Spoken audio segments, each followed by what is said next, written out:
Hello everyone, and welcome to Mediocre's Mystery Corner. This is a brand new channel, the very first video.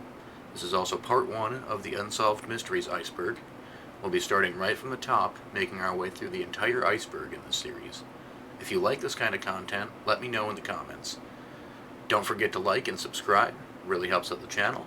Obviously very much appreciated. And without further ado, let's get on to the video. Just a couple of notes for the iceberg here. It's created by Jimboseth. He's the original creator himself. I'll have a link for the iceberg chart down in the description below. I'll also have a couple of links to the website that I used for the research, for instance, which actually has every individual topic in the iceberg as a link that you can click on to follow to getting further information on each individual topic.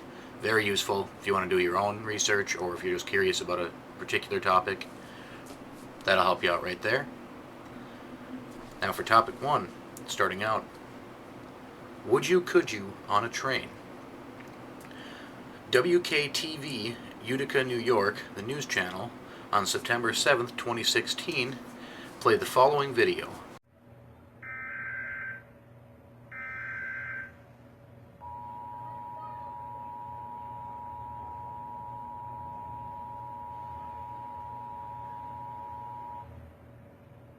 Authorities have repeated hazardous materials warning for the United States effective until September 29th, 2016, Eastern Daylight Time. The news on the train wait for further instructions.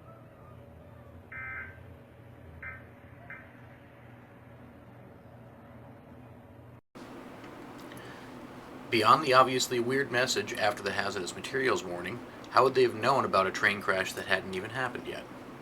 WKTV responded with a tweet saying, "If you were watching our 6 p.m. newscast, you saw a hazardous materials warning.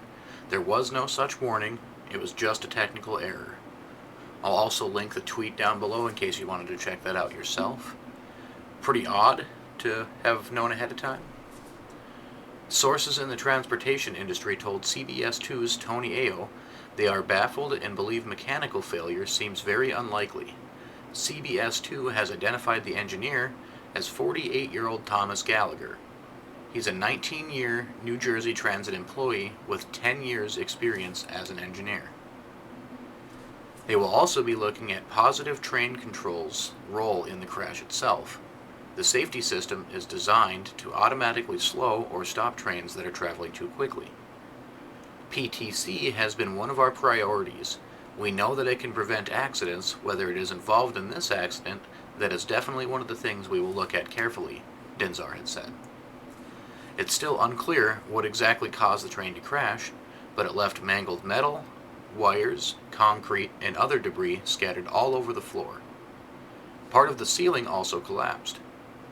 A law enforcement source told CBS News that nothing has been ruled out as to the cause of the crash, but based on preliminary findings, it appears to have been an accident, that the train had derailed, causing it to strike the station.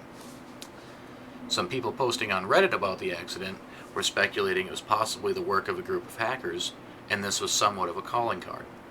Others speculated that perhaps it's part of a much larger conspiracy, alluding to the idea that it was done on purpose, and the news had been told ahead of time to prepare them to run a story in real time. However, due to human error, the story ended up running before the incident had even occurred. Pretty gnarly one there. What do you think really happened? Is this some sort of conspiracy? Was it a coincidence? Let me down in the comments below. Omuamua's origin. Omuamua is the first interstellar object detected passing through the solar system. Formally designated 1127U1, it was discovered by Robert Wyrick using the Pan-STARRS telescope at Halakala Observatory in Hawaii. I'm sure I mispronounced that, and I apologize. On the 19th of October 2017, approximately 40 days after it passed its closest point to the Sun on the 9th of September. When it was first observed, it was about 33 million kilometers, or 21 million miles, from Earth, about 85 times as far away as the Moon, and was already heading away from the Sun.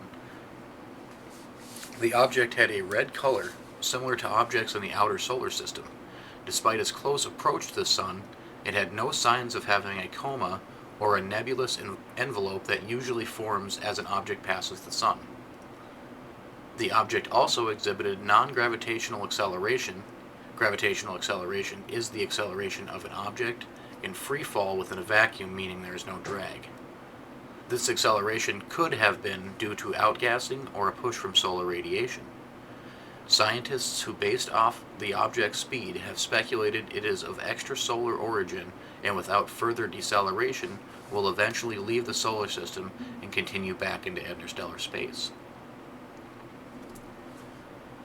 The 2001 Anthrax attacks. The 2001 Anthrax attacks, also known as Amerithrax, occurred in the U.S. over the course of several weeks. These attacks began on the 18th of September in 2001, only 1 week after September 11th attacks on the Twin Towers. Letters containing anthrax spores were mailed to several news media offices as well as a couple of senators, Tom Daschle and Patrick Leahy. As a result of the attacks, 5 people were killed and 17 others had been infected, including Capitol police officers and staff workers for Senator Russ Feingold. According to the FBI, the investigation became one of the largest and most complex in the history of law enforcement. A major focus in the early years of investigation was a bioweapons expert named Stephen Hatfill, who was eventually exonerated. Bruce Edwin Ivins, who is a scientist at the government's biodefense lab at Fort Detrick in Frederick, Maryland, became the focus in 2005. On April 11, 2007, Ivan was put under periodic surveillance, and an FBI document stated that he was an extremely sensitive suspect in the 2001 attack. On July 29th, in 2008, Ivans exit-gamed by overdosing on acetaminophen or Tylenol.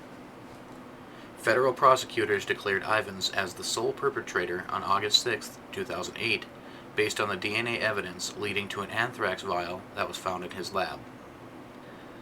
They formally closed the case on February 19th in 2010. However, the National Academy of Sciences released a report in 2011 about their findings based on the research of the FBI's investigation. This report had doubts about Ivan's involvement. The type of anthrax that was used in the attacks was identified as the AIM strain. The AIM strain, because of its virulence, is used by the United States for developing vaccines and testing their effectiveness. Use of the AIM strain started in the 1980s after work on weaponizing the Volume 1B strain ended and all weaponized stocks were destroyed after the end of the U.S. biological warfare program in 1969. Now, this strain was in fact the same strain used for the attacks, but the Academy of Science came to the conclusion that it would have been impossible, with the evidence provided, to be certain it had originated from Ivan's lab. The FBI stated that the review panel asserted it would not have been possible to reach a definitive conclusion based on science alone, and that a combination of factors had led them to conclude that Ivans was in fact the perpetrator. Some of the information from the investigation was still sealed, including information concerning Ivan's mental health. Bob Stevens' widow sued and was awarded $2.5 million with no admission of liability from the government. The government stated this settlement was reached in order to avoid expenses and risks of further litigations. The 2016 clown sightings. The 2016 clown sightings were reports of people disguised as evil clowns in incongruous settings, such as forests and schools. The incidents were reported in the United States, Canada, Australia, the United Kingdom, and subsequently in other countries and territories, starting during August of 2016. The sightings were first reported in Green Bay, Wisconsin, and what turned out to be a marketing stunt for a horror film. The phenomenon later spread to many other cities in the U.S., and by mid-October 2016, clown sightings and attacks had been reported in nearly all U.S. states, 9 out of 13 provinces and territories of Canada, and 18 other countries. Prior to the Spativ incidents of 2016, numerous sightings of people dressed as clowns in odd or incongruous settings have occurred throughout the world since 2013. The proliferation of videos and images of these precursor sightings spread through social media posts and viral sharing of the content. Now, this one I'm sure a lot of you guys remember. Obviously, if you're even a little bit older, you probably remember seeing this on the news yourself. In my personal opinion, this one's mostly just mass hysteria kind of thing. Like a handful of reports of actual clown sightings were then spread and shared on news and social media to the point to where people started to believe it was happening all the time and all over the place. Again, just my opinion, but I feel like that one was really blown out of proportion compared to what was actually going on. The 3000 block of 3rd Avenue kidnapping. Outdoor home surveillance camera footage released by the LAPD on November 14th captured the sounds of the unseen woman screaming in terror at what police said could have been a kidnapping attempt on November 12th of 2019.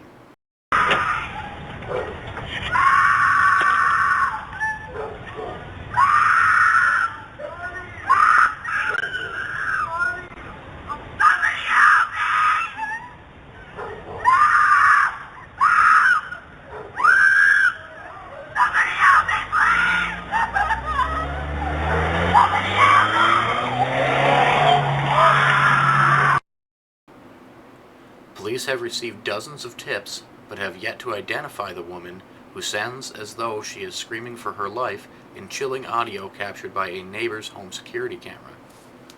There are people missing in the area, but none have been linked to this case as detectives continue to scour missing persons report, the Los Angeles Police Department said on Wednesday.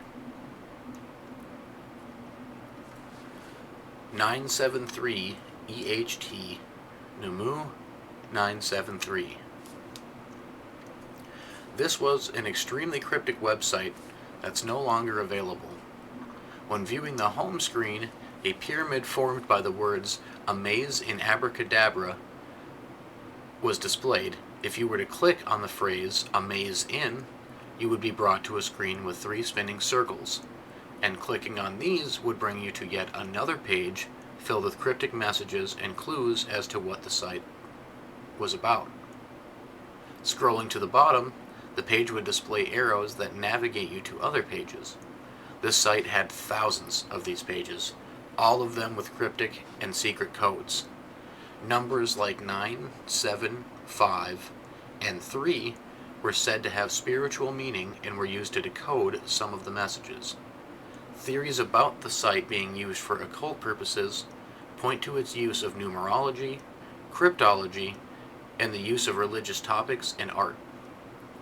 A Reddit user under the name Abhill Isn't Here stated this in a post. After some more digging, I discovered the Oracle, the forum where members of this site gathered to reveal their findings. A lot of the posts on it reference some deeper meaning or truth to life that is found by decoding the site, and the revelation seems to be in a circular way. It takes you back to the beginning of your journey, but now you have the key to fully understand the site. On your final run through, the understanding will occur. Some themes seem to be about a hive mind of some sort. One user described quantum entanglement linking human brains together, and that being why we feel empathy. In the same post, he said that people have different interpretations of the site at first, but adopt a universal view when they understand it more. The more interesting Oracle post, though, or the most interesting Oracle post, was made by a user called White Rabbit. He said that he had found the solution to the site and that he wouldn't be responsible for any of the side effects. The creator of this website is a man named Dave Dennison, or David, a surrealist artist and occultist. He also painted the paintings on the site and described the site as his life's work. He was reportedly the most well-known surrealist painter in the UK in the 1970s and 80s. This is interesting to me, and I may decide to do a deeper dive into this sometime down the road. So if this is something you guys are also interested in, let me know in the comments, and we'll do a full-on deep dive possibly into that topic. A858. A strange subreddit known as A858, and I'm just going to use the shortened version, it's just a bunch of letters and numbers, containing only strings of letters and numbers, appeared on the site. Reddit's users decided that the seemingly random characters on the subreddit looked like a code and thus began to try to decipher the posts there, in some cases devoting huge amounts of time to doing so. Subreddits about A858 sprang up and theories began to emerge about the original thread's purpose and its origin. It was an insidious government program, some said. Others felt that, like Cicada 3301, it was a recruiting program devised by clever programmers. It was a private thread until around a year after its initial creation, only allowing a few people access in the early days, and some of those people made a public r/solving A858 page, which would then just cross-post the content, allowing others to help to try to solve it. Eventually, the OP ended up opening A858 to everyone. Now this one, Chill Fuel, a YouTuber, has a very good video. He did an excellent job and goes far more in depth into this than I did here. So if this is a topic that's of interest to you, please make sure to go check him out. I will have his channel linked down in the description below. The afterlife. I did debate on just skipping this one, as it's a common knowledge. Everybody knows about the afterlife. But being that it is the Unsolved Mysteries, and this is in fact an unsolved mystery, I will go ahead and just very quickly dive into it here. So the afterlife, or life after death, is a purported existence in which the essential part of an individual's stream of consciousness or identity continue to exist after the death of their physical body. The surviving essential aspect varies between belief systems. It may be some partial element, could be the entire soul or spirit, which carries with it one's personal identity. In some views, this continued existence takes place in a spiritual realm, while in others, the individual may be reborn into this world and begin the life cycle over again in a process known as reincarnation, likely with no memory of what they had done in the past. In the latter view, such rebirths and deaths may take place over and over again continuously until the individual gains entry to a spiritual realm or other world. Major views on the afterlife derive from religion, esotericism, and metaphysics. Albert Johnson. Albert Johnson, also known as the Mad Trapper of Rat River, which, crazy name, was a fugitive whose actions stemming from a trapping dispute eventually sparked a huge manhunt in the Northwest Territories and Yukon in northern Canada. The event became a media circus as Johnson eluded the Royal Canadian Mounted Police, the team sent to take him into custody, which ended after a 150-mile pursuit lasting more than a month, and a shootout in which Johnson was fatally wounded on the Eagle River. Johnson, or Albert Johnson, is suspected to have been a pseudonym, and his true identity remains unknown. This one I am going to jump just a little bit deeper into because it is a super interesting story. So Johnson arrived in Fort McPherson after coming down the Peel River on July 9th in 1931. He built a small 8x10 cabin on the banks of the Rat River. That December, indigenous trappers complained to the Royal Canadian Mounted Police about Johnson having tampered with their traps. He was tripping them and then hanging them on trees. After investigation, the RCMP found out that he had actually pointed a gun at the indigenous trappers and told them to take off. On the 26th of December, Constable Alfred King and Joe Bernard trekked the 60 miles to Johnson's cabin to ask him about the allegations. Noticing smoke coming from the chimneys, the constables figured he was at the cabin and went to speak with him. Johnson, however, refused to speak with them, even going so far as to hang a sack across a window when King attempted to look into it. They both eventually decided to return with a search warrant. King and Bernard returned 5 days later with 2 additional men. Johnson again refused to talk, and eventually King attempted to force the door open, at which point Johnson shot him through the door. After a brief firefight, the constables were able to retrieve the injured King and return back to the city. The constables returned again, but this time with 9 men, 42 dogs, and 20 pounds of dynamite, which they intended to use to blast the cabin open if Johnson continued to resist. They threw a stick of dynamite on the roof of the cabin, destroying it and collapsing it. After the explosion, the men attempted to enter the cabin, to which Johnson opened fire from a 5-foot dugout beneath the ruins. Nobody was hit, and after 15 hours of firefights, the constables returned to the city for further assistance. Before being able to return to the cabin, however, a blizzard kicked in and they were forced to wait until the 14th of January before they were able to make the trek back. Once they arrived at the cabin, they realized Johnson had abandoned it and the chase was on. Eventually, the constables were able to catch up to Johnson on the 30th of January and surrounded him in a thicket. Johnson was able to get a shot off and struck Constable Edgar Millen in the heart, killing him. The constables backed off and continued to gather more members for their posse.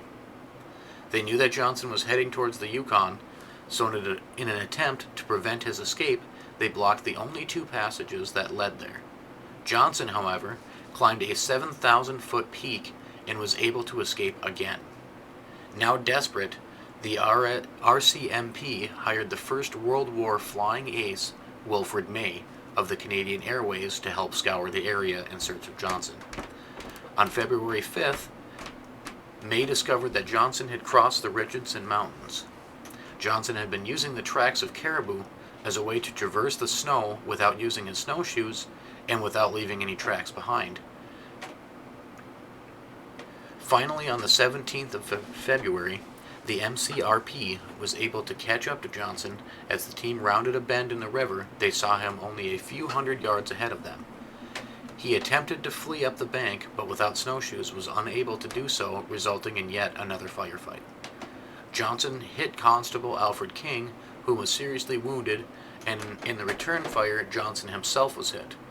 This shot struck Johnson in the left side of his pelvis at an acute angle and seemingly struck a main artery, which led to his death.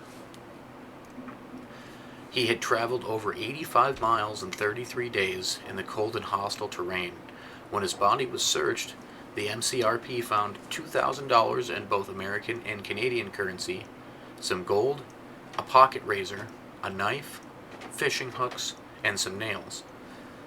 To this day, people still debate who he actually was, and if he was even guilty of being the one that tampered with the traps to begin with.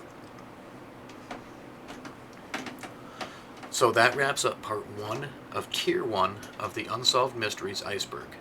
If you liked this video, don't forget to leave a like and subscribe. It will really help me out. And let me know what you guys think in the comments. Should I be making these videos longer? Are they already long enough? Do I need more detail? Should I go into a little bit deeper dive on every topic? Should I continue to pick topics like this last one that I found interesting and expand on those? Any constructive criticism, suggestions, anything like that, leave them down in the comments below. I really appreciate it. And other than that, thank you for listening. I seriously really appreciate it. And until next time, I'll see you later.